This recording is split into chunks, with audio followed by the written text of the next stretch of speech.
Since I can't make my original chicken wings recipe because the store doesn't carry the ingredients that I used to use, which were my favorite, by the way.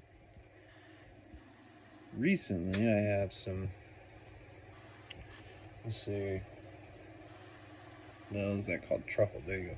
I got truffle butter, which it does list actual truffle in the ingredients, not just oil and stuff. So it's pretty good. I've saved it and used it sporadically.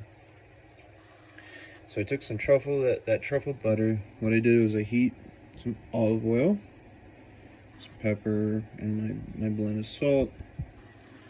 Do the whole garlic oil thing, and then turn it off, let the truffle butter melt. Mix that. Now I'm coating these.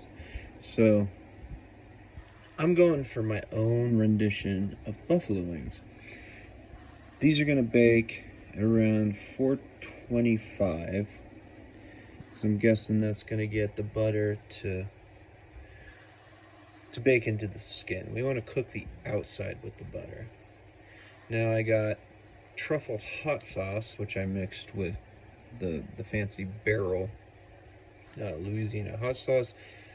That mixed with oil and other things to make my own hot sauce that I feel is okay for tonight based on what ingredients I already have. So I can't make my actual sauce, which is my favorite, but I'm gonna try it this way, and I think it's gonna be really good. So the whole point is that buffalo wings combine the butter with the sauce. But what if you butter fry with these sorts of seasonings? And I might do a little more before I put it in the oven, but that'll get your butter flavor.